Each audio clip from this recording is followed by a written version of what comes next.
जय हिंद। स्वागत है एक बार फिर से आपका।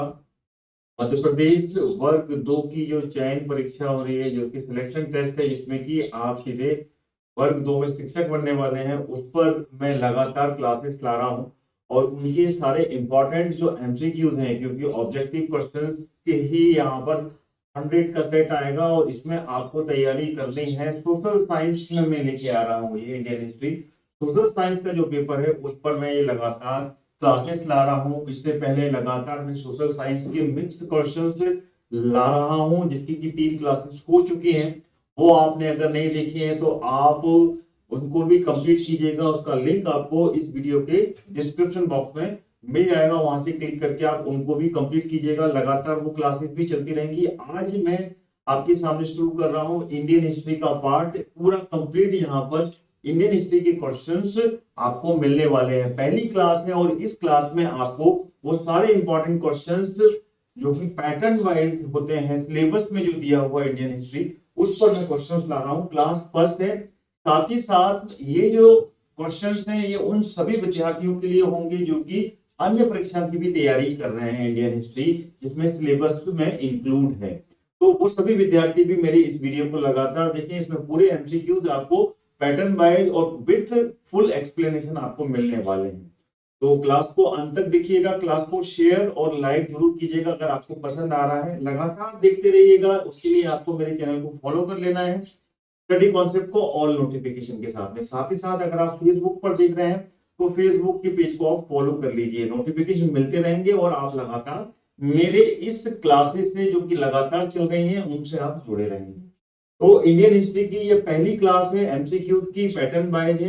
हिस्ट्री के बाद में मैं पॉलिटी की भी यहाँ पर क्लासेस चालू करूंगा एमसीक्यू की। उसके बाद में ज्योग्राफी की भी आपको क्लासेस यहाँ पर मिलने वाली हैं। तो सारे क्वेश्चंस आपको एक ही जगह पर मिल जाएंगे, पैटर्न वाइज और साथ में फुल एक्सप्लेनेशन के साथ में। हिस्ट्री की पूरी तैयारी आप एमसीक्यू सीरीज से यहाँ पर मेरे साथ कर सकते हैं। शुरू करते हैं ज्यादा समय ना लेते हुए। तो पहला क्वेश्चन आपके सामने यहाँ पर आ गया। सभी विद्यार्थी पूरी क्लास को अंत तक जरूर देखिएगा। फुल एक्सप्लेनेशन के साथ में आपको ये क्लास मिलने वाली है। तो पहला क्वेश्चन आपके सामने यहाँ पर दिख रहा है। ये मिडिवल हिस्ट्री का ये क्वेश्चन है, जिसमें कि लगातार ये क्वेश्चंस चलेंगे और ये इंपॉर्टेंट पूरे फैक्ट्स के साथ में आपके साथ रखूंगा। पहला क्वेश्चन आपके सामने आ गया है और इसमें पूछा गया है कि मराठे थे, मराठों के पतन के लिए निम्न में से कौन कौन से कारण उत्तरदायी हैं।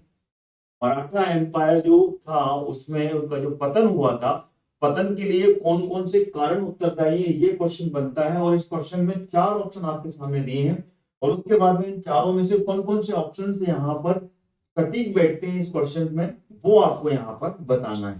पहला ऑप्शन है पानीपत के तृतीय युद्ध में पराजय, यानी कि जो थर्ड पानीपत की जो वॉर हुई थी उसमें उसकी पराजय हुई थी। दूसरा जो कारण दिया है वो है राष्ट्रीय आदर्श का परित्याग। और तीसरा है दोषपूर्ण सैन्य संगठन। और चौथा है देशी शक्तियों से शत्रुता। तो 4 ऑप्शन दिए हैं और साथ ही साथ में यहाँ पर ये आपको मिल जाएंगे ऑप्शन, जिसमें कि ऊपर नीचे है बी सी डी, ए यहाँ पर आ गया और डी। तो आप इसको अपडेट कर लीजिए और इसमें आप इसको ए बना लीजिए, ये बी हो गया, ये सी हो गया और ये डी हो गया। तो आपको इसमें बताना है कि कौन से कारण थे जो कि यहाँ पर इस क्वेश्चन में बनते हैं। आप कमेंट में भी आंसर दे सकते हैं, इसमें कि आपको जानकारी हो तो कमेंट्स में आंसर जरूर दीजिएगा, जिससे कि आपकी कंसिस्टेंसी आपको खुद मालूम पड़ेगी कि आप कितने सटीक हैं, कितने आंसरों के कितने क्वेश्चंस के आंसर आपने सही दिए हैं। तो इसका जो आंसर है अगर देखा जाए तो कौन सा होगा। तो देखिए इसमें मराठों के पतन की बात की जा रही है। तो मराठों का जो पतन हुआ था वो सबसे आखिरी युद्ध में हुआ था। तो पहला वाला जो ऑप्शन है वो बिल्कुल सही बैठ रहा है, जो कि है पानीपत के तृतीय युद्ध में पराजय हुई थी। देखिए राष्ट्रीय आदर्श का तो परित्याग उन्होंने नहीं किया था, उसको साथ में रखा था राष्ट्रीयता, ठीक है ना, जिसमें कि यहाँ पर स्वराज की बात की गई थी और स्वराज के लिए राष्ट्रीय आदर्श होना जरूरी है। तो इसका ये वाला जो कारण नहीं हो सकता है। दोषपूर्ण सैन्य संगठन बिल्कुल नहीं, दोषपूर्ण सैन्य संगठन नहीं था, यूनिटी थी वहां पर। लेकिन कहीं ना कहीं कुछ ना कुछ ऐसे कारण बन जाते हैं जिससे कि कहीं ना कहीं पे नुकसान पहुंचता है और संगठन में कोई परेशानी नहीं देखने को मिलती है। देसी क्षत्रियों शत्रुता नहीं थी, उन्होंने काफी बड़ा एम्पायर था, काफी बड़ा क्षेत्र था जिससे कि वो चौथ वसूलते थे, ठीक है ना, जिसमें कि दक्षिण भारत, उत्तर भारत और पश्चिम भारत में भी उन्होंने काफी ज्यादा अपना अधिकार जमा लिया था। साथ में उत्तर भारत में दिल्ली तक पहुंच गए थे। 18वीं अगर बात की जाए तो पानीपत के तीसरे युद्ध में दिल्ली पर भी उनका शासन चलता था और दिल्ली के मुगल एम्पायर से भी उन्होंने चौथ वसूली थी। मराठा एम्पायर काफी फल फूल गया था। तो इसका जो पहला कारण है वो बिल्कुल सही बनता है। तो इसका जो आंसर होगा वो B is the correct answer. ये जो आंसर है ये बिल्कुल सही है, ठीक है ना, नोट कीजिएगा, B is the correct answer. अगर पानीपत के तीसरे युद्ध की बात करें तो पानीपत का जो तीसरा युद्ध है वो हुआ था 1761 में। कब हुआ था? 1761 में हुआ था। और ये 1761 में अगर एग्जैक्ट महीना कहीं पूछ ले तो वो भी आपको याद होना चाहिए कि ये हुआ था कब। तो ये हुआ था वैलेंटाइन डे के दिन, 14 फरवरी, सॉरी मकर संक्रांति, गलत बोल दिया मैंने।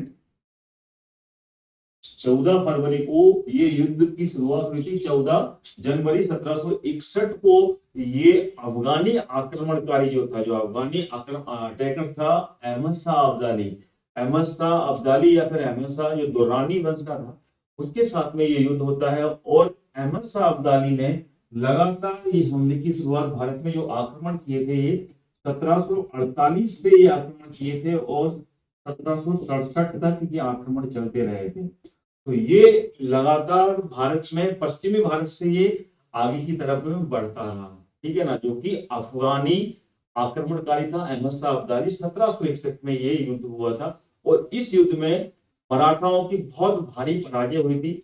अगर हम बात करें तो उस समय इस पूरे युद्ध का जो नेतृत्व किया था, जो युद्ध को लीड किया था, वो किया था किसने?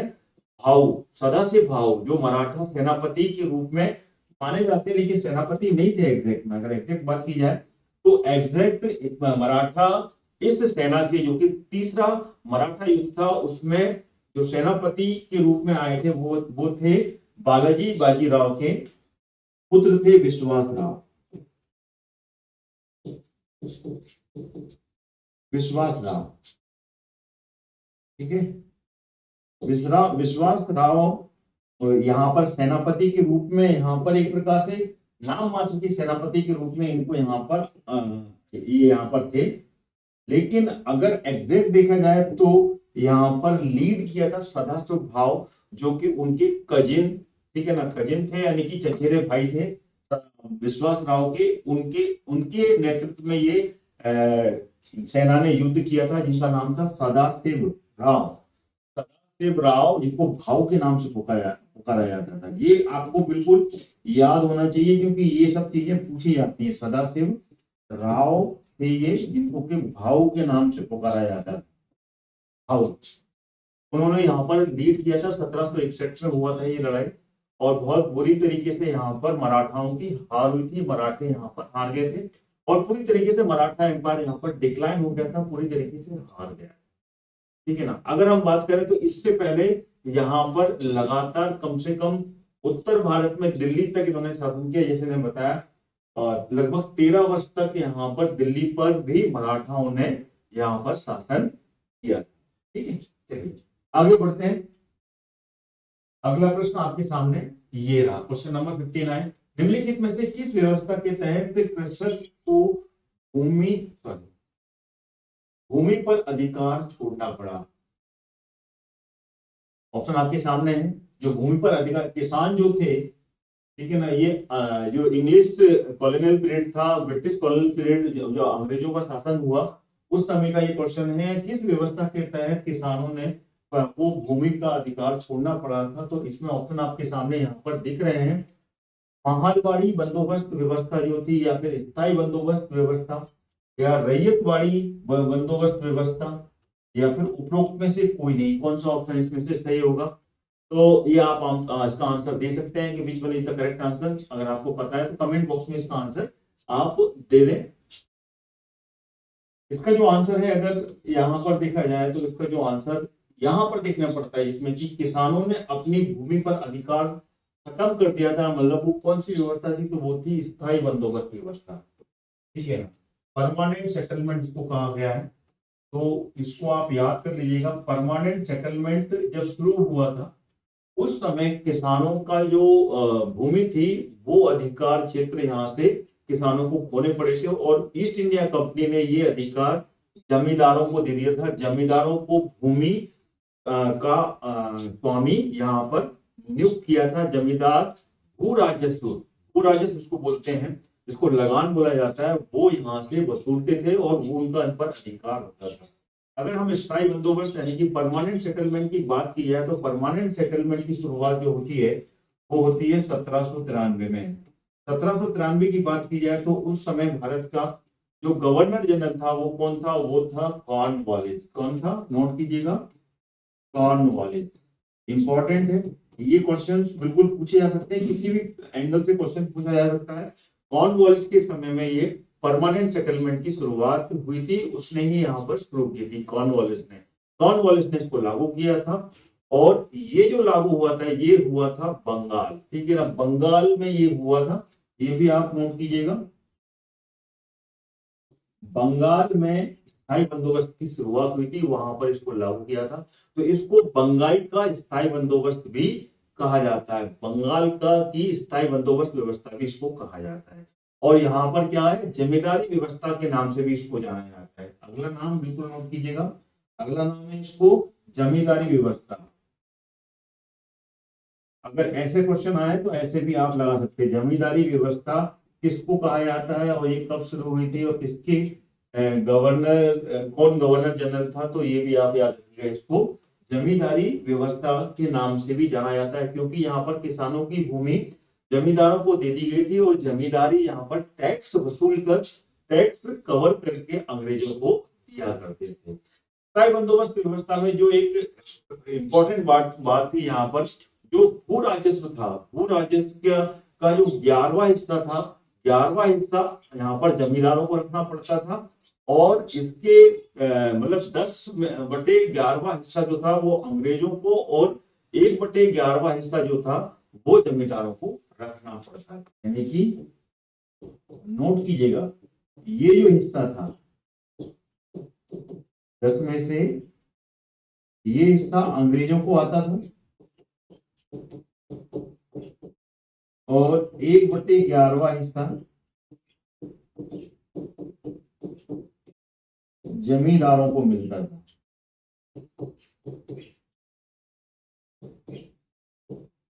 नोट कीजिएगा, ये बिल्कुल इंपॉर्टेंट है, ये जमींदारों को मिलता था यहाँ पर।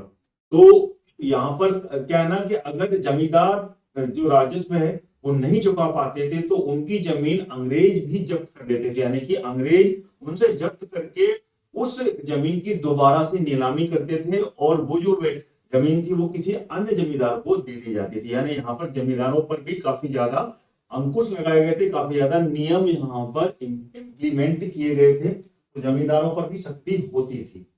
किसानों से भी यहाँ पर जमीन जमींदारों को दे दी गई थी, और जमींदारों पर भी यहाँ पर कड़े नियम लगाए गए थे। अगर वो राजस्व सही समय पर नहीं चुका पाते थे अंग्रेजों को, तो उनकी जमीन भी, उनकी जो किसानों की जमीन थी जो जमींदारों के पास से ली गई थी, वो जमीन भी लेकर नीलामी करते थे और अन्य जमींदारों को ये दे देते। ठीक है, तो ये जो व्यवस्था थी ये पहले बंगाल में और बिहार में इसको लागू किया गया था, फिर उसके बाद में इसको मद्रास में लागू किया गया, यानी कि ये 3 जगह चली थी। बिल्कुल नोट कर लीजिएगा, ये पहले सबसे पहले ये व्यवस्था चली थी बंगाल में, बंगाल के बाद में ये बिहार में पहुंची थी, क्योंकि ये काफी बड़ा हिस्सा था, याद रखिएगा। बंगाल का जो क्षेत्र था उस समय बिहार भी बंगाल के पास में था, आज के समय में बिहार अलग हो गया है, तो बिहार का हिस्सा भी बंगाल के अंतर्गत आता था। और उसके बाद में ये व्यवस्था आगे जाके ये इसको लागू जो किया गया था, ये मद्रास में भी लागू किया गया था। कहां पर, मद्रास में भी, और मद्रास के बाद में ये आगे जाके इसको बनारस में भी लागू किया गया, ये भी नोट कीजिएगा। ठीक है ना, बनारस, वाराणसी, ठीक है ना, वहां पे भी इसको लागू किया गया। तो ये 4 जगह पे ये व्यवस्था लागू की गई थी कॉर्नवालिस के समय में, 1793 में। ठीक है ना, इसको भी याद रखिएगा, कॉर्नवालिस गवर्नर जनरल। अगले क्वेश्चन की ओर चले। इस क्वेश्चन को मैंने काफी ऑलमोस्ट कंप्लीट कर लिया। देखिए इसमें ये तीन व्यवस्थाएं थी, तीन व्यवस्था लागू हुई थी। कॉर्नवालिस के समय में स्थायी बंदोबस्त थी, महालवाड़ी व्यवस्था लॉर्ड मैकेंजी के समय में हुई थी। रैयतवाड़ी जो व्यवस्था थी, ये रैयतवाड़ी व्यवस्था जो चालू हुई थी, ये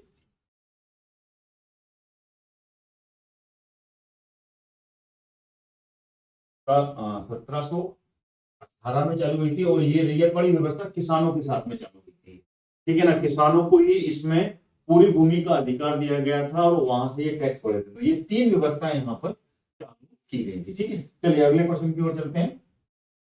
निम्नलिखित में से कौन सा कथन सत्य है, ये बताना है। इसमें से स्टेटमेंट जो सही है वो बताना है, कौन सा है। चार स्टेटमेंट दिए हुए हैं। प्रथम मैसूर युद्ध हैदर अली और अंग्रेजों के बीच लड़ा गया था। द्वितीय मैसूर युद्ध हैदर अली और अंग्रेजों के बीच लड़ा गया था। तृतीय और चतुर्थ युद्ध टीपू सुल्तान और अंग्रेजों के बीच लड़ा गया था। या फिर उपरोक्त में से कोई नहीं। कौन सा आंसर सही होगा ये आपको बताना है। और ये भी मेडिवल हिस्ट्री, यानी कि पूरे क्वेश्चन आपको मेडिवल हिस्ट्री के ही मिलेंगे यहाँ पर आज। और इसको अपन कंप्लीट करेंगे विद ऑल एक्सप्लेनेशन के साथ में। तो कौन सा आंसर सही है, आप कमेंट में इसका आंसर दे सकते हैं। और साथ ही साथ में क्लास को लाइक और शेयर करते जरूर चलिएगा सभी विद्यार्थी। चलिए बताएं इसका आंसर कौन सा सही है, कौन सा स्टेटमेंट इसमें है जो कि गलत है, बताइए। देखिए यहाँ पर पूरे के पूरे क्वेश्चन में आंग्ल मैसूर युद्ध की बात हुई है अंग्रेजों के साथ में। प्रथम, द्वितीय, तृतीय, चतुर्थ। तो ये देखिए इसमें ये पॉइंट आउट किया गया कि हैदर अली और अंग्रेजों के बीच में पहला युद्ध हुआ था। तो हाँ बिल्कुल हुआ था, ठीक है ना। अगर हम इसकी बात करें, प्रथम आंग्ल मैसूर युद्ध की बात करें, तो ये अंग्रेजों के साथ में और हैदर अली के बीच में हुआ था। हैदर अली जो कि मैसूर का पहला नवाब बना था ये। और इनका युद्ध हुआ था 1767 से लेके 1769 में, ठीक है ना। ये अंग्रेजों के बीच में होता, 2 वर्ष तक ये युद्ध चल रहा था, ठीक है। और जिसका कि एक ही कारण था, मद्रास में अंग्रेजों का जो एक प्रकार से एक आक्रामक नीति थी, यानी मद्रास की तरफ में ये आगे बढ़ रहे थे। तो उसको रोकने के लिए हैदर अली और अंग्रेजों मतलब हैदर अली ने यहाँ पर ये युद्ध किया था। और इसमें अंग्रेजों की हार होती है, अंग्रेज यहाँ पर हार जाते हैं। और हारने के बाद में यहाँ पर संधि करते हैं, ठीक है ना। यहाँ पर संधि होती है। तो वो जो संधि थी वो मद्रास की संधि कही जाती है। और इस समय फर्स्ट एंग्लो मैसूर युद्ध के दौरान में अगर बात की जाए, तो जो गवर्नर था उस समय वो था हैरी वेरेलेस, ठीक है ना। कौन सा है यहाँ पर, वेरेलेस। ये जरूर याद कीजिएगा, कुछ भी पूछ सकता है एग्जाम में। वेरेलेस जो था वो इस समय गवर्नर जनरल था। और यहाँ पर अंग्रेजों की हार होती है और मद्रास की संधि पर यहाँ पर ये बात खत्म होती है। यहाँ पर टीपू सुल्तान हैदर अली की विजय होती है। यानी कि पहला वाला जो स्टेटमेंट है ये तो भाई सही है। अगर हम दूसरे स्टेटमेंट की बात करें कि द्वितीय मैसूर युद्ध हैदर अली और अंग्रेजों के बीच लड़ा गया था, तो हाँ बिल्कुल दूसरा युद्ध भी अंग्रेजों और हैदर अली के बीच ही लड़ा गया था। लेकिन यहाँ पे हैदर अली बीच में इनकी तबीयत खराब हो जाती है, ये थोड़ा सा स्वास्थ्य से कमजोर होता है और उसके बाद में इसकी मृत्यु हो जाती है। इसी बीच में 1782 के आसपास हैदर अली की मृत्यु हो जाती है। देन उसके बाद में उसका जो पुत्र, उसका जो बेटा होता है टीपू सुल्तान, वो इस युद्ध को संभालता है। तो द्वितीय मैसूर युद्ध की शुरुआत की बात की जाए तो द्वितीय मैसूर युद्ध 1780 से लेके 1784 में चलता है। यहाँ पर कहते हैं 1780 से लेके 1784 ईस्वी तक ये द्वितीय मैसूर युद्ध का संघर्ष चला था। और उस समय मैसूर भारत का एक प्रमुख फ्रांसीसी सहयोगी था, ठीक है ना। जो मैसूर था, मैसूर भारत में एक प्रमुख जो फ्रांसीसी थे, जो फ्रांसीसियों के साथ में टीपू सुल्तान और हैदर अली ने काफी अच्छा कॉपरेशन किया था। तो उस समय ये जो मैसूर के क्षेत्र में था, उस समय फ्रांसीसियों का काफी ज्यादा इंटरफेरेंस था। और इस कारण से फ्रांसीसियों से अंग्रेजों की भी नहीं बनती थी। तो फ्रांसीसियों के साथ में भी काफी ज्यादा युद्ध उस समय चल रहे थे। कर्नाटक वॉर भी हुई थी। तो कर्नाटक वॉर के समय से ही ये पूरा चला आ रहा था। तो ये सब चीजें देखते हुए यहाँ पर अंग्रेजों के साथ में ये युद्ध मैसूर को झेलने पड़े थे। और यहाँ पर जो टीपू सुल्तान था, टीपू सुल्तान ने आखिरी में जाकर यहाँ पर युद्ध को संभाला था, क्योंकि हैदर अली की यहाँ पर मृत्यु हो जाती है बीच में स्वास्थ्य के कारण, कहीं ना कहीं बीमार पड़ जाता है और बीमारी से इसकी मृत्यु हो जाती है। तो ये जो ये जो था द्वितीय मैसूर युद्ध। अगर द्वितीय मैसूर युद्ध की बात की जाए तो द्वितीय मैसूर युद्ध के समय में जो गवर्नर जनरल था वो कौन था? वो था वॉरेन हेस्टिंग। कौन था? मैं ये सब चीजें आपको इसलिए बता रहा हूं क्योंकि ये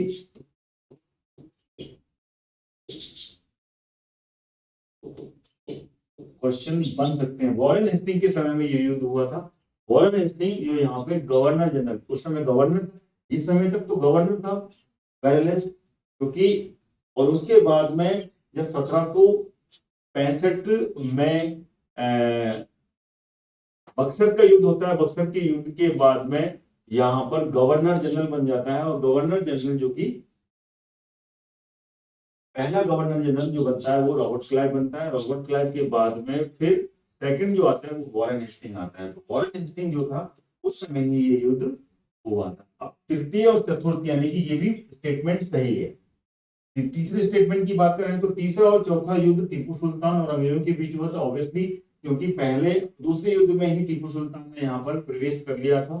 तो तीसरा और चौथा युद्ध भी टीपू सुल्तान और अंग्रेजों के बीच में हुआ था। और ये जो युद्ध हुआ था तीसरा और चौथा, ये युद्ध का जो समय था ये 1781। अगर हम तीसरे की बात करें, थर्ड की बात करें, थर्ड वॉर जो हुई थी आंग्ल मैसूर की, ये हुई थी 1700 कब हुई थी? ये 1789 में, सॉरी, ठीक है ना, 1789 से लेके 92 तक चलती है। उसके बाद में चौथे की बात करें तो चौथी जो वॉर हुई थी ये सबसे आखिरी वॉर थी और ये 1799 में ये आखिरी वॉर होती है टीपू सुल्तान के साथ।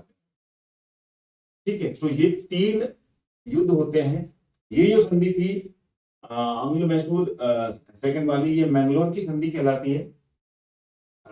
द्वितीय युद्ध में मैंगलोर की संधि होती है। और मैंगलोर की संधि में यहाँ पर जितने भी स्थान जो होते हैं अंग्रेजों के साथ में और टीपू सुल्तान के, उसको कोई निष्कर्ष नहीं निकलता है। अपने अपने जो जो क्षेत्र अधिकार थे वो क्षेत्र अधिकार एक दूसरे को वापस दे दिए गए थे। अंग्रेजों के पास में अंग्रेजों को चले गए थे और टीपू सुल्तान ने अपने रख ली थी कौन से में? सेकेंड वर्ल्ड वॉर, सेकेंड आंग्ल मैसूर युद्ध में।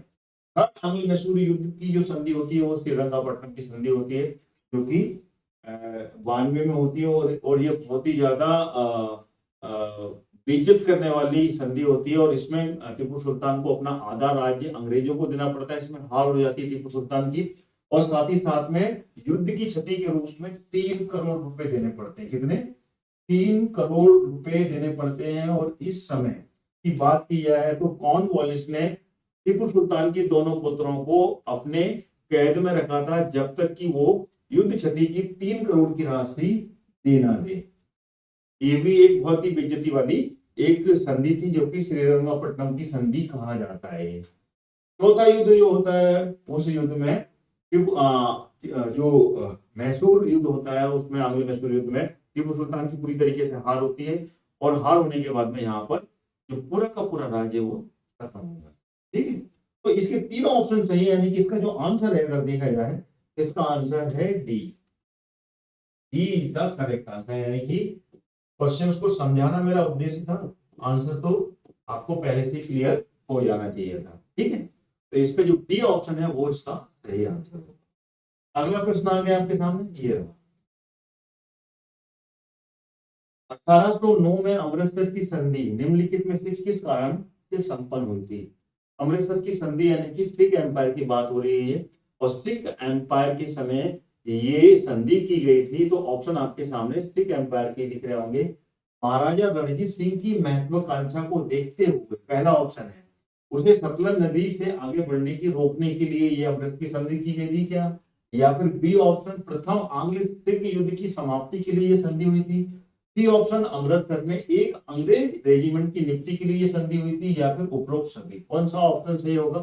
कमेंट में आंसर दें अगर आपको पता है कि मेडिवल हिस्ट्री है। आपको हिस्ट्री के हर पॉइंट से, क्योंकि सिलेबस में है, सिख एम्पायर भी है और अपने Asian history, medieval history, modern history सभी कंप्लीट है। और सब में सारे एम्पायर्स के बारे में यहाँ पर सिलेबस में दिया गया है। तो सारी के सारे आपको जितने भी एम्पायर हैं सबके समय पे उनकी स्टडी करनी जरूरी है। क्वेश्चन एग्जाम में कहीं से भी पूछ सकता है। तो इसका आंसर बताएं, क्या आंसर होगा इसका? अगर आपको पता है डेफिनेटली कमेंट में बताएं, और साथ ही साथ में क्लास को शेयर और लाइक जरूर कीजिएगा, शेयर जरूर करते आइएगा, सभी से मेरा निवेदन है।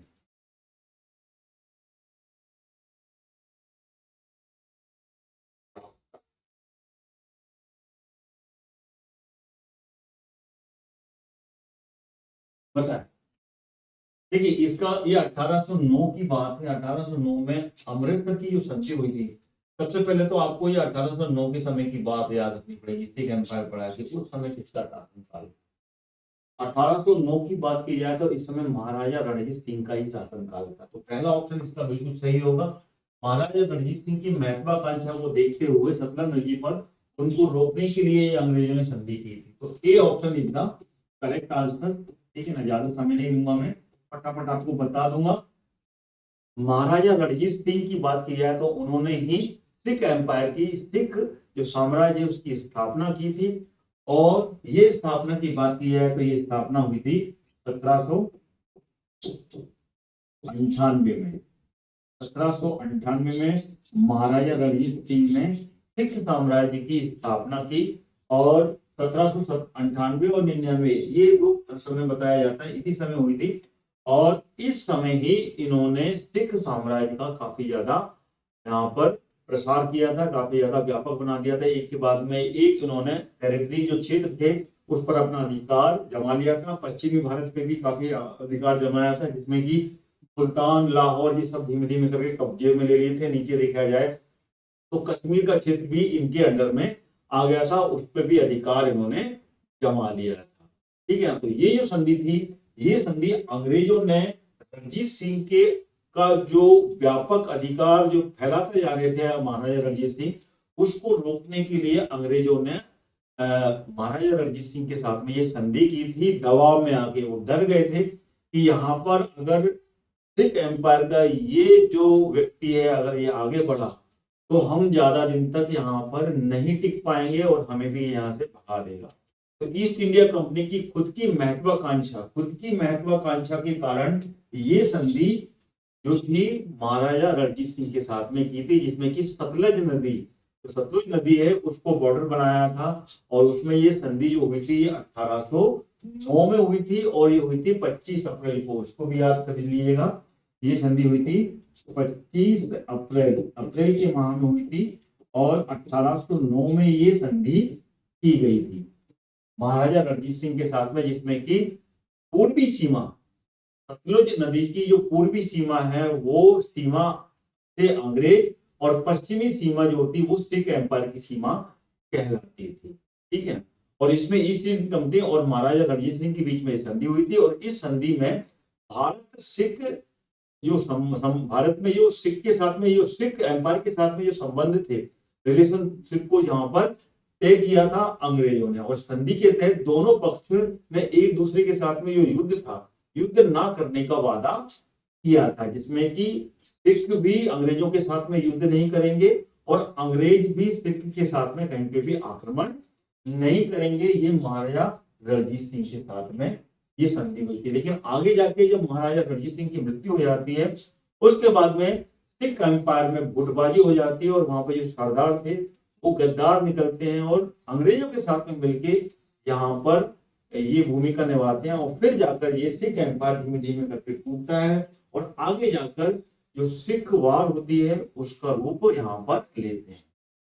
ठीक है, आगे समय में तो ये जो डेट है ये याद रखिएगा, महाराजा रणजीत सिंह जिन्होंने की सिख एम्पायर की स्थापना की थी, और उसके बाद में ये 1838 में इनकी मृत्यु होती है महाराजा रणजीत सिंह की। फिर उसके बाद में पहला सिख वॉर होता है जो कि 1844 से 45 तक चलता है। उसके बाद में दूसरा सिख वॉर होता है जो कि जिसमें कि सिख एम्पायर पूरी तरीके से खत्म हो जाता है, जो कि 1848 से 49 के बीच में। ठीक है, चलिए अगला प्रश्न आ गया आपके सामने ये रहा। तो इसका पहला आंसर सही है, ए ऑप्शन इसका करेक्ट। ये बताइए, प्रथम आंग्ल मैसूर युद्ध के संबंध में निम्नलिखित में से कौन सा स्टेटमेंट है जो कि सही है। पहला आंग्ल मैसूर युद्ध, देखिए मैंने आंग्ल मैसूर युद्ध पे काफी पॉइंट्स आपको पिछले क्वेश्चन में ही समझा दिए थे, और उसी क्वेश्चन का यहाँ पर एक नया क्वेश्चन निकल के आ रहा है। बताएं इसका आंसर क्या है।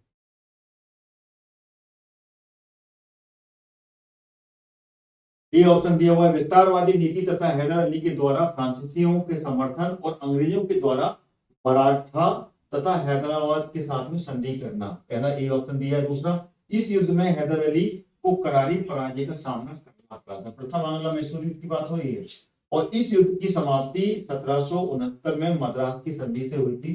ये ऑप्शन आ रहा है और साथ में उपरोक्त में से तो कौन सा ऑप्शन सही होगा ये आप लोगों को कमेंट में जरूर बताइएगा। क्वेश्चंस के पैटर्न समझिए और क्वेश्चंस को करने की कोशिश कीजिए, बताइए।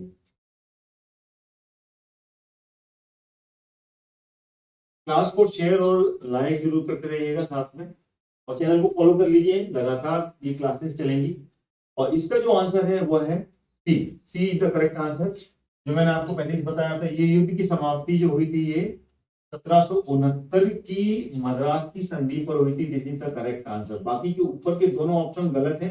मैंने पिछले ही क्वेश्चन में आपको पूरा एक्सप्लेन कर दिया गया था। विस्तारवाद नीति में हैदर अली की फ्रांसीसियों के समर्थन और अंग्रेजों का मराठाओं संबंधी संधि करना, ये तो सब तो था ही, लेकिन इसका कारण यहाँ पर नहीं था कि इससे ये युद्ध हो रहा हो। ठीक है, ये ऐसा कुछ नहीं था। इस युद्ध में हैदर अली की करारी पराजय बिल्कुल नहीं हुई थी, बल्कि इसमें युद्ध में हैदर अली की जीत हुई थी, वो जीत गया था और अंग्रेजों को पीछे खिसकना पड़ा था और मजबूर होकर उन्होंने संधि स्वीकार की थी, मद्रास की संधि हुई थी। ठीक है, तो ये तीनों ऑप्शन सही नहीं है, सिर्फ इसका जो आंसर है वो की सही है, मद्रास की संधि। मद्रास की संधि जो हुई थी वो 1769 में हुई थी, 4 अप्रैल में हुई थी ये मद्रास की संधि, और जिसमें कि ब्रिटिश ईस्ट इंडिया कंपनी और मैसूर के सुल्तान जो थे हैदर अली, उसके बीच में हुई थी। और ये संधि जो हुई थी, इस संधि से ही पहला जो युद्ध था आंग्ल मैसूर युद्ध, वो खत्म हुआ। ठीक है, और इसमें इस युद्ध में भी जो जीते हुए क्षेत्र थे ना एक दूसरे के, वो वापस कर दिए गए। ठीक है, क्लियर हो गया। अगला प्रश्न आ गया, क्वेश्चन नंबर 63। मैंगलोर की संधि के संबंध में निम्नलिखित में से कौन सी स्टेटमेंट? मैंगलोर की संधि हुई थी, ये भी आंग्ल मैसूर युद्ध की बात। ठीक है, ऑप्शन में भी आपको आंग्ल मैसूर युद्ध ही यहाँ पर दिख रहा होगा, तो which one is the correct answer, ये आपको यहाँ पर बताना है। 4 ऑप्शन दिए हैं, देखो क्वेश्चन का पैटर्न अलग है, इसमें 4 दिए हुए हैं और आपको 4 में से चुनना है कि कौन कौन से यहाँ पे जो स्टेटमेंट है इस क्वेश्चन से सही बनाते हैं। पहला है, इस संधि में द्वितीय आंग्ल मैसूर युद्ध की समाप्ति हुई थी। दूसरा, ये संधि टीपू सुल्तान, पहला हो गया। दूसरा, ये संधि टीपू सुल्तान और अंग्रेजों के बीच संपन्न हुई थी। और तीसरा है, इस संधि के तहत अंग्रेजों को मैसूर का आधा क्षेत्र प्राप्त हुआ था। और चौथा है, युद्ध में पराजित होने के कारण टीपू सुल्तान को यह अपमानजनक संधि करनी पड़ी थी। मैंने पिछले ही तीनों आंग्ल मैसूर युद्ध के बारे में आपको समझाया है और उसमें मैंने एक एक करके वो सारी चीजें यहाँ पर क्लियर की थी। तो देखिए, इसका जो आंसर है अगर देखा जाए तो इसमें से जो ये संधि द्वितीय आंग्ल मैसूर युद्ध की समाप्ति के बाद हुई थी, तो जिसका जो पहला वाला जो है स्टेटमेंट, वो तो ये तो बिल्कुल सही जा रहा है, क्योंकि ऑब्वियसली सेकेंड आंग्ल मैसूर युद्ध हुआ था उसके बाद हुई थी ये, तो पहला वाला तो यहाँ पर सही देखने को मिल रहा है। दूसरा, ये संधि टीपू सुल्तान और अंग्रेजों के बीच हुई थी, बिल्कुल हुई थी, क्योंकि यहाँ पर हैदर अली की मृत्यु हो जाती है। दूसरा, आंग्ल मैसूर युद्ध कब हुआ था, मैंने पिछले क्वेश्चन में आपको बताया, आप कमेंट में मुझे बताइएगा वो कब हुआ था, और उसके बाद में ये संधि जो हुई थी ये मैंगलोर की संधि ही कही जाती है। ठीक है ना, ठीक है।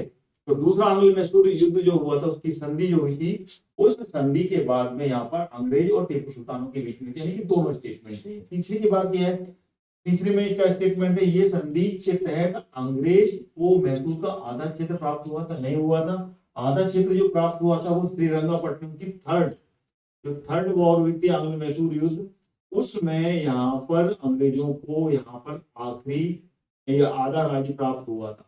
श्रीरंगापट्टनम की संधि जो हुई थी, जो कि 1792 में होती है। ठीक है ना, ये कब हुई थी, 1792 में। ठीक है ना, 1789 में ये युद्ध होता है और 92 तक चलता है, तब हुई थी ये। ठीक है, तो ये वाला ऑप्शन गलत है। चौथा भी गलत है, ये युद्ध में पराजित होने के कारण टीपू सुल्तान को अपमानजनक संधि करनी पड़ी थी। अपमानजनक संधि थर्ड वॉर में करनी पड़ी थी, श्रीरंगापट्टनम की संधि, जिसमें कि 3 करोड़ रुपए युद्ध क्षति के रूप में देने पड़े थे। ठीक है, तो ये जो संधि हुई थी, ये संधि हुई थी 1784 में, जो कि क्योंकि ये युद्ध जो हुआ था सेकंड 80 से लेकर 84 तक चला था, मैंने पिछले प्रश्न में आपको समझा दिया। और 84 में ये संधि हुई थी मार्च के महीने में, ध्यान रखिएगा, मार्च में हुई थी ये, और 1784 में हुई थी। और यहाँ पर तो इसका जो ऑप्शन है पहला और दूसरा सही है, यानी कि ए इज द करेक्ट आंसर, ठीक है ना। तो इसमें से ए इसका सही आंसर, ठीक। अगला क्वेश्चन की और चलते हैं। क्वेश्चन समझ में आ गया होगा आपको पूरा, या तृतीय आंग्ल मैसूर युद्ध। आंग्ल मैसूर युद्ध के सारे क्वेश्चन आपको आज ही मिलने आए, इसमें कि आंग्ल मैसूर युद्ध के फैक्ट्स आपको पूरी क्लियर होने वाले हैं। तृतीय आंग्ल मैसूर युद्ध के तत्कालीन कारण निम्न में से क्या? तो तीसरा आंग्ल मैसूर युद्ध था, उसके कारण रीजन थे वो कौन, क्या क्या थे उस समय जिस कारण से ये युद्ध यहाँ पर देखने को मिला। ए ऑप्शन आपके सामने दिया है टीपू सुल्तान का फ्रांसीसियों के साथ में गठबंधन। बी ऑप्शन दिया है मराठा और निजाम के साथ में अंग्रेजों का गठबंधन। सी ऑप्शन दिया है टीपू सुल्तान द्वारा त्रावणकोर के राजा पर आक्रमण किया था। या फिर डी ऑप्शन गुंटूर को अंग्रेजों द्वारा अपने अधिकार में ले लेना। तो इसमें से कौन सा ऑप्शन है जिस कारण से ये युद्ध देखने को मिला था? थर्ड आंग्ल मैसूर युद्ध। बहुत ही प्यारा क्वेश्चन है, और ऐसे क्वेश्चन पिछले एग्जाम्स में पूछे भी गए हैं। केबी के क्वेश्चन केबी में भी आया है ये, और हर एग्जाम में ऐसे क्वेश्चन पूछे गए हैं मैसूर युद्ध। बताएं इसका आंसर क्या है? देखिए इसका जो आंसर है वो सी सही है। टीपू सुल्तान के द्वारा त्रावणकोर, जो त्रावणकोर रियासत थी, जो जो राज्य था, त्रावणकोर राज्य पर टीपू सुल्तान ने यहाँ पर आक्रमण किया था। इससे पहले की जो संधि हुई थी, उस संधि में ये तय पाया गया था कि कोई भी अंग्रेजों की टेरिटरी, यहाँ पे अंग्रेजों के का साथ हो, वहां पर हमला ना टीपू सुल्तान करेगा, ना अंग्रेज उनकी टेरिटरी में हमला करेंगे थे। लेकिन उस संधि का यहाँ पर उल्लंघन टीपू सुल्तान ने किया था। त्रावणकोर जो कि मैसूर से लगा हुआ नीचे वाला क्षेत्र था, केरल में त्रावणकोर की रियासत जो थी वहां का था, तो वहां पर टीपू सुल्तान ने आक्रमण कर दिया था। इस कारण से ये युद्ध हुआ था। और ये युद्ध कब हुआ था मैंने आपको बता दिया है, ये हुआ था 1790 में। पिछले क्वेश्चन में भी मैंने बताया था, 90 से लेके 92 तक हुआ था।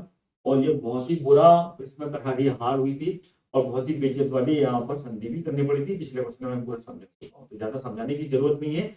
अगले क्वेश्चन की ओर चलते हैं। तो ये कारण यहाँ पर करना पड़ा, ठीक है। चलिए अगला क्वेश्चन आ गया, निम्न में से किससे अल्बुकर्क ने गोवा प्राप्त किया? अल्बुकर्क, देखिए क्वेश्चन भी बहुत अच्छा है। अल्फांसो द अल्बुकर्क नाम से जाना जाते हैं ये, और ये पुर्तगाली गवर्नर था, और उस पर ये क्वेश्चन है ये, ठीक है ना। पोर्चुगीज जो आए थे यहाँ पर, तो ऑप्शन आपके सामने इधर से मिला था, बीजापुर से मिला था, गोलकुंडा से मिला था, या फिर अहमदनगर। ये शाही वंश थे, शाही, और उनका शासन था यहाँ पर, जो कि बहमनी साम्राज्य के जब टुकड़े हुए थे, जब वो बटे थे, तब जाके ये शाही वंश यहाँ पर निकल कर आए थे, उसी बहमनी साम्राज्य से। उसी में से थे बीदर, बीजापुर, गोलकुंडा और अहमदनगर। तो ये शाही वंश के आंसर दिया हो, तो ये बताइए अल्बुकर्क को गोवा किससे प्राप्त हुआ था?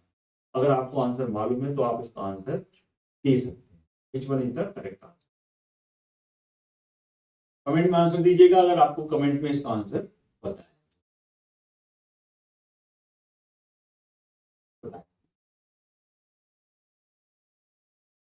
अल्बुकर्क, अल्बुकर्क की बात की जाए तो अल्बुकर्क कौन था?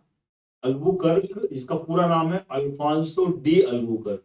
पुर्तगाली जितने भी गवर्नर थे, उन गवर्नर में डी जरूर लगा होगा, इसलिए कभी भी कोई क्वेश्चन आया यहाँ पे डी लिखा हुआ है, समझ लो कि ये पुर्तगाली गवर्नर रहा है। तो अल्फांसो डी अल्बुकर्क ने भारत पर ये समझ लो पुर्तगालियों की नींव रखने का जो श्रेय जाता है, यानी कि फाउंडिंग जो फाउंडर था, मेन फाउंडर माना जाता है, वो अल्फांसो डी अल्बुकर्क को ही माना जाता है। उन्होंने, अगर बात की जाए तो अल्बुकर्क ने 1509 से लेकर 9 में जो अल्मेड़ा थे, अल्मेड़ा की जगह पर इन्होंने अपनी गवर्नर के रूप में पदभार संभाला था। इससे पहले अल्मेड़ा थे 1509 में,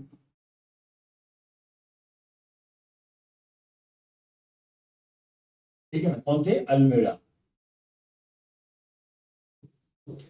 ये गवर्नर रहे। लेकिन 1509 से ये इन्होंने रिप्लेस हुए और रिप्लेस होने के बाद में अलबुकर्क ने यह पदभार संभाला था। और 1510 ईस्वी में इन्होंने क्या किया था, बीजापुर के जो सुल्तान थे, आंसर बता रहा हूं आपको यहाँ पर, तो बीजापुर के सुल्तान से ये गोवा लिया था। लिया नहीं था ये, तो एक प्रकार से वहां पर कब्जा किया था, उसको जीत लिया था, युद्ध हुआ था, उस युद्ध में इनकी विजय हुई थी और गोवा पर कब्जा कर लिया। ठीक है, तो 1510 में इन्होंने बीजापुर के सुल्तान से गोवा पर कब्जा किया, वहां पर युद्ध हुआ और उस युद्ध में हार हुई और गोवा पर कब्जा कर लिया। तो अल्फांसो डी अल्बुकर्क को ही भारत में पुर्तगाली सत्ता का वास्तविक संस्थापक माना जाता है। ठीक है ना, यही थे जो कि एक प्रकार से मैन फाउंडर थे पुर्तगालियों के। ठीक है ना, वास्तविक संस्थापक माना जाता है इसको। ठीक है, 1510 में, और यही पुर्तगाली थे, इन्होंने ही सबसे पहले भारत का रास्ता खोजा था समुद्र के रास्ते से। वास्को डी गामा 1498 में जो भारत आया था। ठीक है, चलिए अगला प्रश्न आ गया, क्वेश्चन नंबर 66 है, निम्न में से किस फ्रेंच ईस्ट इंडिया कंपनी का, मतलब कौन है जो कि फ्रेंच ईस्ट इंडिया कंपनी का जनक था। फ्रेंच में मतलब फ्रांसीसी जो ईस्ट इंडिया कंपनी थी, वो उसकी जो जनक माने जाते हैं जो कि भारत में आए, तो वो किसने क्रिएट की थी, ये क्वेश्चन बताएं, किसने इसको बनाया था। ऑप्शन आपके सामने है, टोमास, कोलबर्ट, डुप्ले या फिर डीला हाय, कौन था, आंसर दीजिएगा। Which one is the correct answer. देखिए इसका जो आंसर है वो है कोलबर्ट। याद कर लीजिएगा, अगर आपने फ्रांसीसी कंपनी कैसे बनी उसका हिस्ट्री पढ़ी है तो आप इसका आंसर बिल्कुल आंख बंद करके दे पाएंगे। तो ये इसकी एक पूरी प्लानिंग की गई थी और ये प्लानिंग हुई थी उस समय जब फ्रांस का जो राजा था वो कौन था, लुई 14 के साथ में ये पूरी प्लानिंग की गई और उससे पूरी परमिशन ली थी। और ये उस समय के वहां के कौन थे, ये मिनिस्टर थे, उनकी मिनिस्ट्री में थे ये। और ये कोलबर्ट जिनका नाम है जीन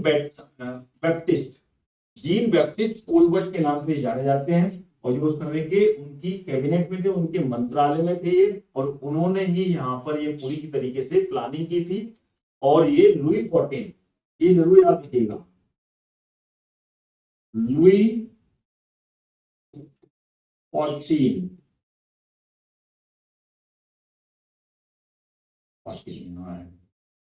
लुई 14 के समय में ही ये शासन इन्होंने परमिशन ली थी। और ये यहाँ पर व्यापार करने के, यानी कि पूर्वी क्षेत्र में, पृथ्वी का जो पूर्वी क्षेत्र था, यानी कि पूर्वी गोलार्ध, यानी कि आप पूर्व क्षेत्र में व्यापार करने के लिए ये कंपनी क्रिएट की गई थी, जिसको बोलते हैं east India, French east India company, यानी कि ईस्ट में आप व्यापार करने जा सकते हैं। तो इसके निर्माण से पहले यहाँ पर इसमें 3 कंपनी मर्ज की गई थी, 3 कंपनियों को मिलाकर बनाया गया। 3 कंपनी यहाँ पर मिक्स हुई थी और उससे एक कंपनी बनी थी, इसको बोलते हैं फ्रेंच ईस्ट इंडिया कंपनी। ठीक है, और इसका निर्माण हुआ था। उसके जो पहले जो डायरेक्टर, एक्चुअली क्या है, ये कंपनी जो थी ये एक गवर्न कंपनी थी, फ्रांसीसी कंपनी, जो कि यहाँ पर जो फ्रांस की जो गवर्नमेंट थी वो इसको गवर्न करती थी, इनको पेमेंट दिया जाता था, ये सरकारी वेतन पर चलते थे। और इसके पहले जो डायरेक्टर जनरल बने थे वो बने थे डी फाय। कौन थे, डी फाय जो थे वो पहले डायरेक्टर जनरल बने थे। ठीक है, और अगर बात की जाए तो यहाँ पर जब भारत आए थे तो भारत में इन्होंने अपना मुख्यालय बनाया था, वो बनाया था पांडिचेरी में। ठीक है ना, पुडुचेरी में इन्होंने बनाया था। और इसके जो गवर्नर, पहले जो गवर्नर बना था वो बना था फ्रांकोइस मार्टिन। कौन थे, फ्रांकोइस मार्टिन।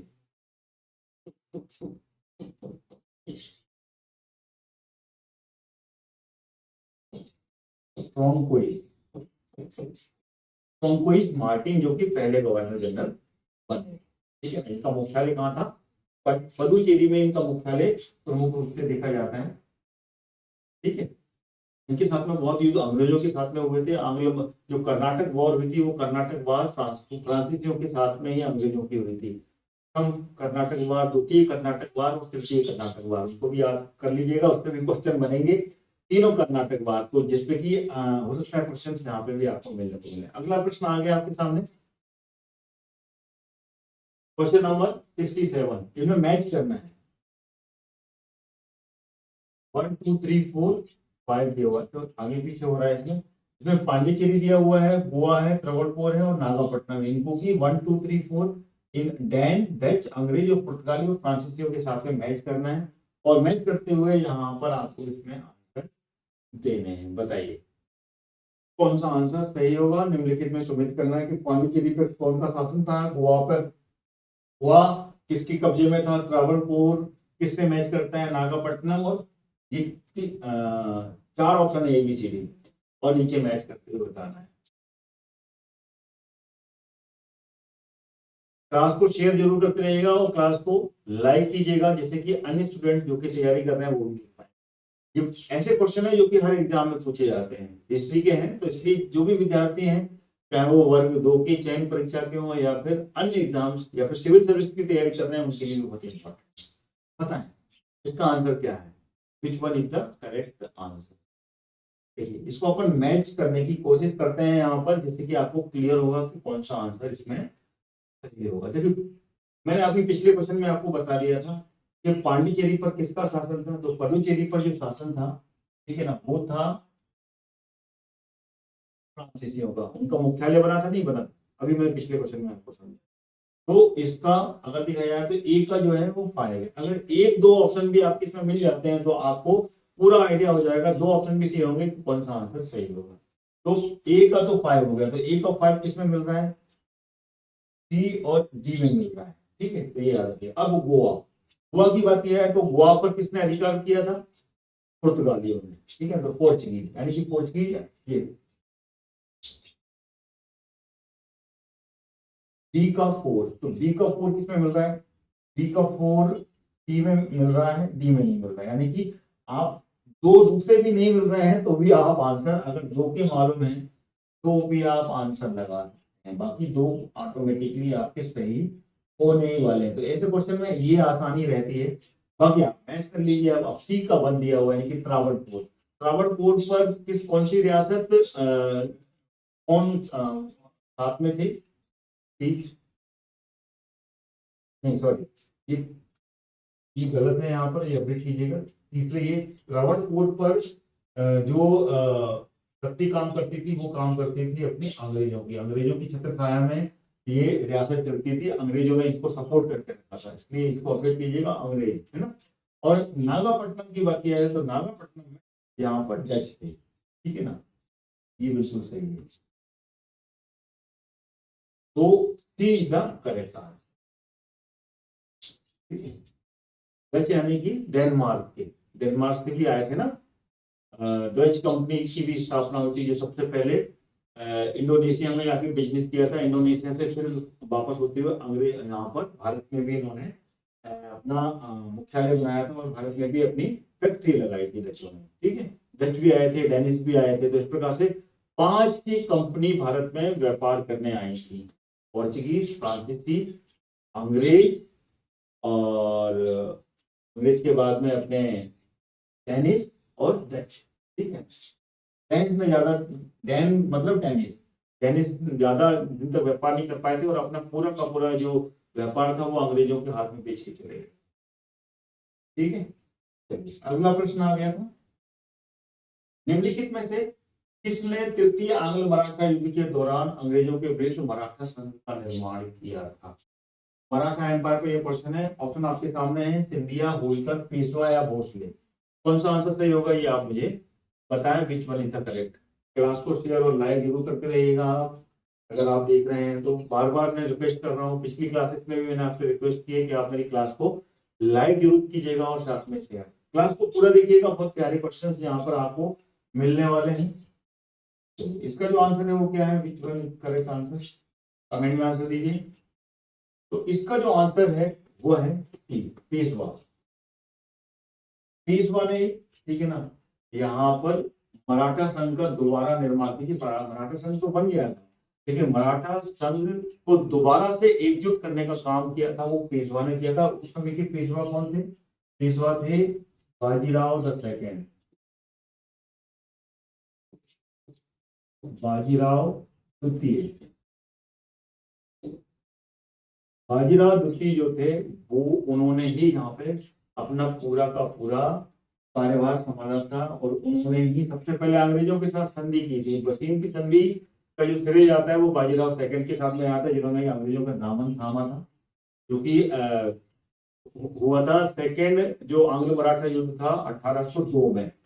1802 में इन्होंने अंग्रेजों का दामन थाम लिया था और यहाँ पर अंग्रेजों के साथ में मिल गए थे, क्योंकि इनकी पेशवाई वहां से छिन गई थी।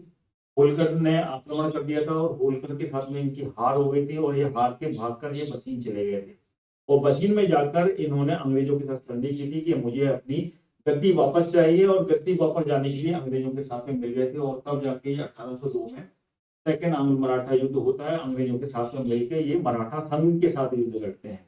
फिर बाद में इनको अपनी गद्दी मिल जाती है अंग्रेजों से, क्योंकि यहाँ पर 1802 से लेकर 1805 तक जो युद्ध होता है उसमें अंग्रेजों के साथ में मराठी अंग्रेजों की जीत होती है और मराठा संघ अलग अलग जीर्ण हो जाता है। पूरी तरीके से संधि करनी पड़ती है, एक एक करके बहुत सारी संधियां होती हैं इसमें, जिसमें कि अपनी देवगढ़ की संधि है, बड़गांव की संधि तो पहले हो जाती है, देवगढ़ की संधि है, अपने और क्या नाम है अर्जुन गांव की संधि है, और साथ में मंदसौर की संधि। ये संधियां पूरी की पूरी जो मराठा संधियों के साथ करनी पड़ी थी और आखिरी में जाके ये वापस बाजीराव द्वितीय के पास में ये पूरा शासन मिल जाता है। लेकिन आखिरी में जब अंग्रेजों की नीयत के बारे में मालूम पड़ता है तो इसकी नींद खुलती है और दोबारा से ये मराठाओं को एकजुट करता है और उसके कारण यहाँ पर तीसरा आंग्ल मराठा युद्ध होता है और उसमें मराठाओं की बहुत बुरी तरीके से हार होती है। और ये युद्ध होता है 1817। कब होता है ये?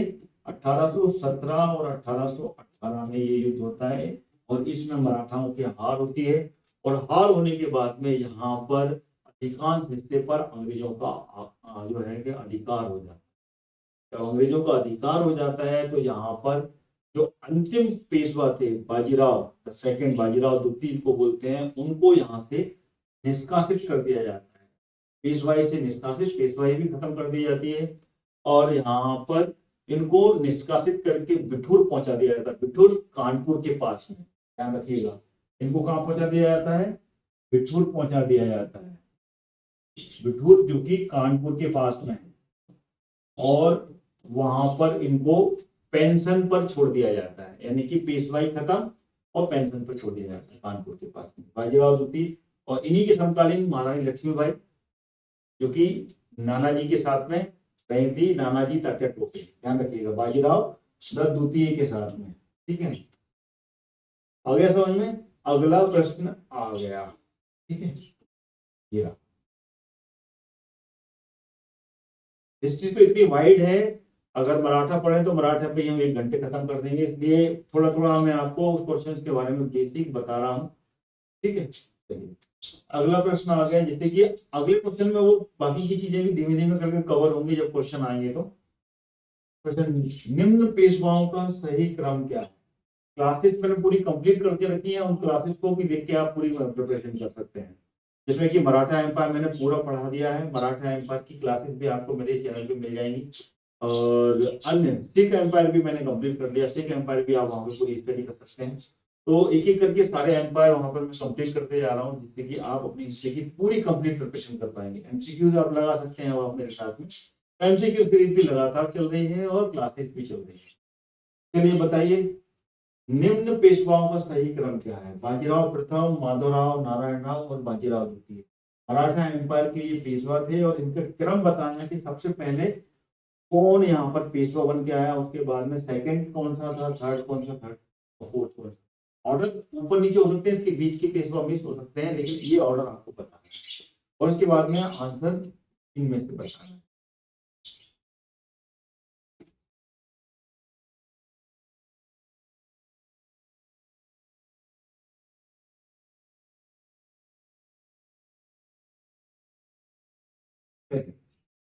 आंसर आपको कमेंट में बताना है, क्या आंसर है इसका। अब हम इसको देखते हैं पेशवा, पेशवा का जो कार्यकाल यानी कि पेशवा जब पावर में आए तब से आपको इसको ऑर्डर बताना है। पावर में आए देन उसके बाद में जो पेशवा यहाँ पर दिख रहे हैं उनको ऑर्डर यहाँ पर क्रिएट करना है। तो यहाँ पर पहला दिया हुआ है बाजीराव प्रथम। अगर बाजीराव प्रथम का आपको कार्यकाल मालूम है तो आप इसका आंसर बता पाएंगे। ये 1720 से लेके 1740 ईस्वी तक पेशवा रहे। अगर माधवराव की बात की जाए तो माधवराव जो कि किसके पुत्र थे, बालाजी बाजीराव के पुत्र थे। बीच के पेशवा गायब है यहाँ पर। तो बालाजी बाजीराव जो कि 1761 में इनकी मृत्यु हो जाती है, देन उसके बाद में माधवराव यहाँ गद्दी पे बैठते हैं। तो ये 1761 से लेके 1772 तक पेशवा रहे। उसके बाद में नारायण राव जो कि माधवराव के भाई थे। बालाजी बाजीराव के 3 पुत्र थे। 1761 के युद्ध में पहला जो बड़ा पुत्र था विश्वास राव मारा जाता है। उसके बाद में 2 पुत्र बचते हैं जिसमें कि बीच का जो माधवराव था वो 1761 से लेकर 1772 तक जो पेशवा रहता है। उसके बाद में जब इनकी मृत्यु हो जाती है देन उसके बाद में नारायण राव गद्दी पर बैठते हैं जो कि 1772 से लेके, ठीक है ना, 1773 तक, ये एक ही वर्ष तक रह पाते हैं नारायण राव। उसके बाद में यहाँ पर षड्यंत्र में इनकी मृत्यु हो जाती है, इनकी हत्या कर दी जाती है। हत्या करने के बाद में फिर माधव नारायण राव जो उनके पुत्र होते हैं वो गद्दी पर बैठते हैं। ठीक है, उसके बाद में फिर बाजीराव द्वितीय जिसको कि आखिरी जो आंग्ल मराठा युद्ध होता है उसके कारण ये बैठते हैं 1795 में। 1795 से लेके 1818 तक आखिरी पेशवा रहते हैं। अब आप इसका आंसर लगा सकते हैं कौन सा सही। देखिए ऑर्डर वाइज ही दिया हुआ है पूरा 1720, 61, 72 और 95 यानी कि 1 2 3 4। इसका जो आंसर है वो ए करेक्ट आंसर। ठीक है, A is the correct answer. Clear हो गया? अगले क्वेश्चन की ओर चलते हैं। या इसमें मैच करना है अपने को वो सारे के सारे जो मराठा संघ में जो उपराज्य थे उन उपराज्यों को मैच करना है कि उनके उपराज्य कहाँ थे। भोसले, गायकवाड़, होलकर, सिंधिया, ये 4 ऑप्शन दिए हुए हैं और यहाँ पे 5 उनकी राज्य दिए हुए हैं, इंदौर, पूना, नागपुर, बड़ौदा और ग्वालियर। बताइए कौन सा आंसर इसका सही होगा। कमेंट में क्लास को शेयर जरूर कीजिएगा, साथ में लाइक कीजिएगा अगर आपको क्वेश्चन अच्छे लग रहे हैं और क्लास आपको पसंद आ रही है। ऑप्शन में यहाँ पर आपको बताना है कौन सा आंसर सही है, which one is the correct answer. ये जिस तरीके से यहाँ पर अलग अलग 4 उपराज्यों में यहाँ पर डिवाइड किया गया था, वो डिवाइड किया गया था कब किया गया था ये आपको पता होना चाहिए। मराठा में ये हुआ था बाजीराव प्रथम के समय में। बाजीराव प्रथम जिनका कार्यकाल 1720 से लेकर 1740 तक, इस समय इन्होंने लगातार युद्ध जीते थे। ये अजय थे, इनको किसी ने नहीं हरा पाया था। और ये इनकी जब मृत्यु हो जाती है उसके बाद में फिर युद्ध होते हैं तो उसमें ऊंच नीच होती है, लेकिन ये अजय रहे थे बाजीराव प्रथम। इनसे पहले जो प्रथम पेशवा थे यहाँ पे कि पेशवाई को महत्व दिया गया, पेशवाई की शुरुआत हो गई थी, जो कि सबसे ज्यादा पावरफुल हो गए थे वो थे विश्वास राव। ठीक है ना, विश्वास राव जो कि इनके पिता थे जिन्होंने की पेशवा की शुरुआत की थी। ठीक है ना, और उसके विश्वनाथ राव, ठीक है ना, वो थे इनके पिता। और उसके बाद में फिर बाजीराव प्रथम के समय में ही 4 उपराज्य क्रिएट हुए थे जिसमें कि भोसले, गायकवाड़, होलकर, सिंधिया ये डिवाइड हो गए थे। तो इसमें इनको ऑप्शन को अगर देखा जाए तो भोसले का शासन कहाँ था, भोसले थे नागपुर में, तो ये ऑप्शन इसका होगा। गायकवाड़ कहाँ थे, बड़ौदा में। होलकर कहाँ थे, इंदौर में। सिंधिया कहाँ थे, ग्वालियर में। तो बताइए यहाँ पर ए का क्या है, ए का बी है, सॉरी ए का थर्ड है। तो ए का थर्ड किसमें मिल रहा है, देखिए एक ही में मिल रहा है यहाँ पर, तो बी ऑप्शन इसका सही है। एक में ही मैच हो गया ये। अब अपन इसको और बाकी के ऑप्शन देख लेते हैं, सी मैच है कि नहीं है। बी का 4 बी, बी का 4 ठीक है, बड़ौदा हो गया। सी का 1, सी का 1 इंदौर ठीक है, और डी का 5। तो इसका बी ऑप्शन सही है, ये याद रखिएगा। भोसले जो कि छत्रपति शिवाजी के ही राजवंश से थे भोसले, उन्होंने उनको नागपुर, वो नागपुर में थे।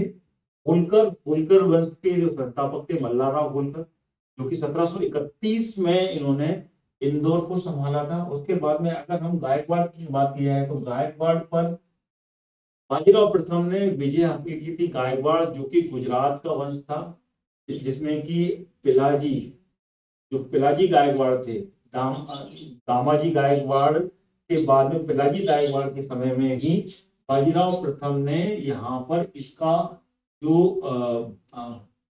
गायकवाड़ फैमिली को गुजरात का संरक्षक बना दिया था, गुजरात को संभालने का वहां पर गद्दी पर बैठा दिया था कि आप गुजरात को देखेंगे, हम जीत तो गए लेकिन यहाँ से आपको चौथ देनी पड़ेगी और गुजरात में आप ही रहेंगे। तो गायकवाड़ वहां से आए। गायकवाड़ एक्चुअल में मराठा नहीं थे, वो गुजराती थे, याद रखिएगा गायकवाड़। तो ये इनको कंट्रोल में दिया गया।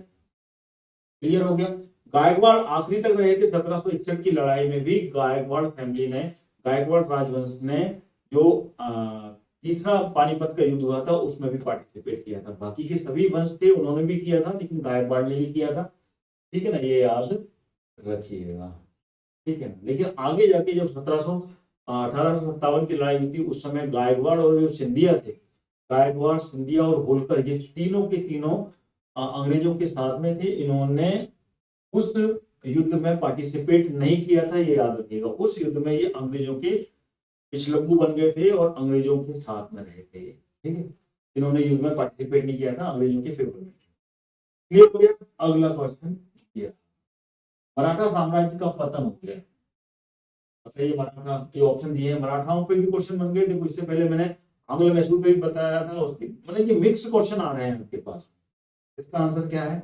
अंग्रेजों का जो पतन हो गया था ये, वो मराठाओं का जो पतन हुआ वो कैसे हुआ, इससे पहले वाले क्वेश्चन में मैंने आपको समझा दिया है। तो इसका जो आंसर है बिल्कुल क्लियर होगा, आपने ऑप्शन देखे होंगे, पिछले क्वेश्चन में भी ये रिपीट हुआ है। समझ लो पानीपत का जो तीसरा युद्ध था उसमें ही मराठाओं का पतन हुआ था। और ये कमेंट में मेरे को बताइएगा, पिछले क्वेश्चन में मैं कंप्लीट कर चुका हूँ कि ये युद्ध कब हुआ था और इस युद्ध में ये युद्ध किसके साथ में हुआ था, और यहाँ पर मराठा को जो रिप्रेजेंट किया था उस युद्ध में सेनापति के रूप में भूमिका किसने निभाई, बताइएगा इसका कमेंट में। तो नंबर 72 इसको मैच कीजिए।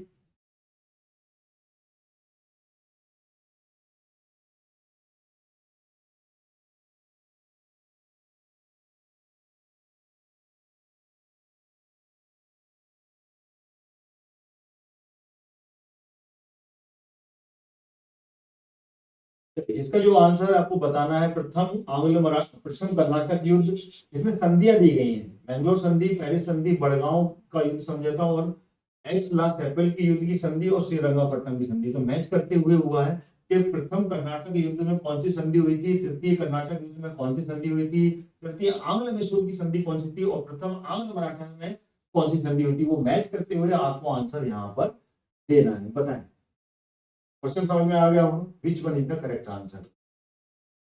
तो कर्नाटक वॉर जो हुई थी, कर्नाटक वॉर फ्रांसीसियों के साथ में हुई थी, ये याद रखना है। फ्रांसीसियों के साथ में ये युद्ध हुआ था और उस युद्ध का जो कंक्लूजन था वो संधियों पर भी समाप्त हुआ था। सभी में, जितने भी ये सब में कहीं ना कहीं अलायंस हुई थी या फिर कोई जीता था, उसके बाद में भी संधि करनी पड़ी। चलिए बताइए, तो प्रथम जो कर्नाटक युद्ध था वो हुआ था फ्रांसीसियों के साथ में, और इसमें जो संधि हुई थी वो एक्स ला सेपल की संधि हुई थी। यानी कि इसका आंसर ए है। ठीक है, इसका आंसर क्या है? ए है। मैचिंग कर रहा हूं मैं। और ये जो हुआ था प्रथम कर्नाटक वॉर, ये हुई थी 1742 से लेके 48, 1748 में ये प्रथम कर्नाटक युद्ध हुआ था। और यहाँ पर फ्रांसीसी और अंग्रेजों के बीच में, बस इतने ही आपको मैं बताऊंगा क्योंकि काफी लंबा हो जाएगा, एक्सप्लेन करूंगा तो मैं अगले क्वेश्चन में वो सारी चीजें आपको मिल जाएंगी। 1746 से 48 तक ये प्रथम कर्नाटक वॉर चली थी और इसमें फ्रांसीसियों की हार हुई थी और ये आखिरी में एक्स लाख एपल के युद्ध की संधि में हुआ था। ठीक है, युद्ध हुआ था और उस युद्ध में यहाँ पर ये संधि के तहत ये खत्म हुआ। क्लियर हो गया? आगे बढ़ते हैं। तृतीय कर्नाटक वॉर।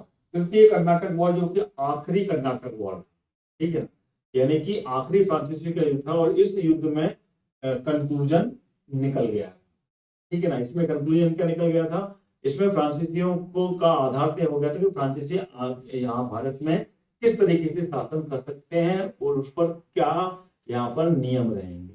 तो तृतीय कर्नाटक वॉर जो हुआ था ये खत्म हुआ था पेरिस की संधि पर। पेरिस की संधि यानी कि जो सप्तवर्षीय युद्ध हुए थे, सप्तवर्षीय यानी कि 7 ईयर की जो वॉर चली थी कहां पर? यूरोप में, जो कि 1756 में। कब हुई थी ये सप्तवर्षीय युद्ध? 1756 से चालू हुआ था ये, और 56 से लेकर 1763 तक ये युद्ध चला था। उसी का ये अंत था कर्नाटक, वहां का इम्पैक्ट भारत में पड़ा था ये, और उसके कारण से ये युद्ध यहाँ पर हुआ था। कहां पर? दोनों यूरोपीय शक्तियों में, जिसमें कि अंग्रेज और अंग्रेजों के साथ में फ्रांसीसियों के साथ में ये शत्रुता फिर से सामने आ गई थी। और इस युद्ध में जो शुरुआत हुई थी वो फ्रांसीसी सेनापति काउंट डी डाली के द्वारा यहाँ पर शुरू हुई थी, और इसने ही युद्ध किया था मद्रास पर आक्रमण के साथ हुई, यानी कि फ्रांसीसियों ने यहाँ पर मद्रास पर अटैक कर दिया। ठीक है, और उसके बाद में ये युद्ध हो गया था। और यहाँ पर अगर ब्रिटिश की बात की जाए तो ब्रिटिश के तरफ से जो सेनापति थे वो थे आयरकूट। तो आयरकूट के द्वारा यहाँ पर लीड किया गया था, और आखिर में जाकर ये युद्ध वांडीवास का जो युद्ध होता है 1761 का, 1761 में जो वांडीवास का युद्ध हुआ, उस युद्ध में इनकी बहुत बुरी तरीके से हार होती है और फ्रांसीसी पूरी तरीके से लड़खड़ा जाता है। ठीक है, क्लियर हो गया? 1760 को, 61 नहीं, 1760 का वांडीवास का युद्ध, 1760 का जो युद्ध हुआ था उसको वांडीवास का युद्ध कहा जाता है। ठीक है, और उसके बाद में यहाँ पर 1760 से लेकर 61 के बीच का ही बात है। वांडीवास का युद्ध हुआ था 1760 में, और 1760 से 1761 का कंक्लूजन निकला था, और वहां पर ये हार गए थे। तो इसका बी हो गया। अब तृतीय आंग्ल मैसूर युद्ध, इसको भी मैं आपको समझा चुका हूँ। ये श्रीरंगपट्टनम की संधि पर समाप्त होता है। और प्रथम आंग्ल मराठा युद्ध जो है, अब ये प्रथम आंग्ल मराठा के समय में बड़गांव की संधि हुई थी। ठीक है ना, बड़गांव की संधि प्रथम आंग्ल मराठा युद्ध जो कि हुआ था, प्रथम आंग्ल मराठा युद्ध जो हुआ था ये 1775 से देखिए 1782 तक चलता है। और इसको लीड करते हैं महादजी सिंधिया। महादजी सिंधिया जो कि मराठा संघ के प्रमुख के रूप में थे, और उन्होंने इसमें लीड किया था, क्योंकि उस समय जो पेशवा थे वो अल्पायु में थे। मैंने आपको, अगर आपने क्लास देखी है मेरी, तो फिर मैंने आपको समझाया था मराठा पेशवा माधव नारायण राव जो कि अल्पायु में फिर 4 से 5 वर्ष के थे, और उनको उनको उनके कंट्रोल में जो थे वो थे नाना फडणवीस उस समय पूरे मराठा एम्पायर को संभाल रहे थे, और उन्होंने ही यहाँ पे मराठा काउंसिल की स्थापना की थी, जिसको कि 12 भाई काउंसिल बोलते हैं। 12 भाई काउंसिल की स्थापना की थी, जिसमें कि 12 सरदार नियुक्त किए गए थे, और उसमें से लीड किया था महादजी सिंधिया ने, जो कि ग्वालियर रियासत के थे। ग्वालियर रियासत से उन्होंने लीड किया था, और उन्होंने ही ये युद्ध लड़ा था। और ये युद्ध जो हुआ था आखिरी में खत्म हुआ था प्रथम आंग्ल मराठा युद्ध सालबाई की संधि पर, और उसी के बीच में ये युद्ध में बड़गांव की संधि होती है, जो कि अंग्रेजों के साथ में होती है। क्योंकि इससे पहले जो संधि हुई थी वो सूरत की संधि थी, और सूरत की संधि को अंग्रेजों ने नकार दिया था। और उसके बाद में जो 1700 वॉरेन हेस्टिंग ने उसको, जो कि बॉम्बे की गवर्नर ने की थी, उसको इग्नोर करते हुए उसको नहीं माना था, और फिर दोबारा संधि हुई थी बड़गांव की संधि। वो बड़गांव की संधि महादजी सिंधिया और वॉरेन हेस्टिंग के साथ में होती है, और उस पर जो साइन करते हैं वो नाना फडणवीस जी करते हैं। ठीक है, तो ये मैंने पूरा आपको समझा दिया। तो इसका जो आंसर है इसमें आप देख सकते हैं। अब पहले वाले का जो आंसर है, अगर आंग्ल मराठा युद्ध की बात करें तो आंग्ल मराठा युद्ध, प्रथम आंग्ल मराठा युद्ध जो हुआ था वो ए पे हुआ था, यानी कि ए का 4 है, तो ए का 4 3 में आ रहा है ना। और बी का जो है, बी का क्या है? तृतीय आंग्ल मराठा युद्ध, बी का फर्स्ट, अब 2 में आ गया। ठीक है ना, 2 में आ गया। अब आंग्ल मैसूर युद्ध जो कि सी पर है। तो सी किस में है? C5 में है, यानी कि ये ऑप्शन इसका सही होगा। ठीक है, A is the correct. Clear हो गया? अगला क्वेश्चन आ गया आपके सामने, क्वेश्चन नंबर 73। इसका आंसर दीजिए।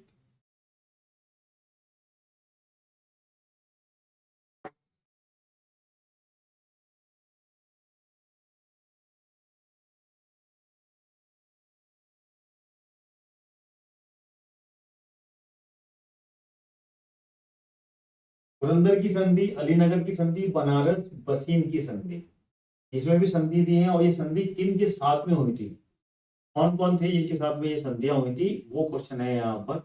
मतलब आपके एक क्वेश्चन में 5-5 क्वेश्चन, 4-4 क्वेश्चन कंप्लीट हो रहे हैं, इसके समय भी लग रहा है। क्वेश्चन को लाइक और शेयर, यानी कि क्लास को आप शेयर जरूर कीजिएगा और साथ में लाइक कीजिएगा अगर क्लास आपको पसंद आ रही है। लगातार यदि क्लास चलती रहेगी। बताइए इसका आंसर क्या है? पुरंदर की संधि किसके साथ में हुई थी? ऑप्शन है आपके पास शिवाजी जयसिंह के साथ में, बंगाल अवध के नवाब और बाजीराव, फिर उसके बाद में होलकर। तो पुरंदर की संधि जो हुई थी वो हुई थी बाजीराव के साथ और शिवाजी के साथ। सबसे पहली संधि ये शिवाजी और जयसिंह के साथ में हुई थी और ये हुई थी 1664 में, 1664 में, 1664 में हुई थी। थोड़ा सा हो गया, 1664 में हुई थी ये। ठीक है, तो इसका ऑप्शन क्या है? A is the correct. ठीक है, यानी कि ए का फर्स्ट हो जाएगा। अलीनगर की संधि की बात की जाए तो अलीनगर की संधि जो हुई थी वो हुई थी बंगाल के नवाब सिराजुद्दौला और रॉबर्ट क्लाइव के साथ में, और ये हुई थी अलीनगर की संधि 1757 में। 1757 में हुई थी ये अलीनगर की संधि, फरवरी में हुई थी ये अलीनगर की संधि। बनारस की संधि की बात की जाए तो बनारस की संधि जो हुई थी ये हुई थी अवध के नवाब और हेस्टिंग के साथ। ठीक है, अलीनगर की संधि, ओ सॉरी बनारस की बनी वसीम की जो संधि हुई थी ये हुई थी बाजीराव द्वितीय और अंग्रेजों के बीच, यानी कि बिल्कुल ऑर्डर में दिख रहा है यहाँ पर। ठीक है, और ये हुई थी 1802 में, ये 1802 में हुई थी। ठीक है ना, अलीनगर की संधि मैंने आपको बता दिया फरवरी में हुई थी, 1757 में हुई थी अलीनगर की संधि। और इसी तरीके से अगर हम बात की जाए तो बनारस की जो संधि के बारे में बात की जाए तो बनारस की संधि जो हुई थी वो 1773 में हुई थी। 1773 और 1775 की बात है ये, और उस समय ये बनारस की संधि हुई थी उसके साथ में क्या नाम है, वहां के जो राजा वो थे नवाब, उनके साथ में ये संधि हुई थी। ठीक है, क्लियर हो गया? तो अब इसमें आप अंदाजा लगा सकते हैं 1 2 3 4, यानी कि 1 2 3 4 किसके साथ में मैच कर रहा है? ए का फर्स्ट, बी का सेकंड, सी का थर्ड और डी का fourth. C option is the correct. ठीक है,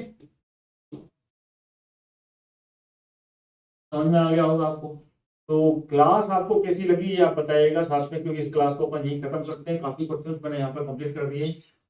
यहाँ से आगे के क्वेश्चंस अपन अगली क्लास में कंप्लीट करेंगे, जो कि क्वेश्चन नंबर 74 से होंगे। तो thank you so much watching my this class till and.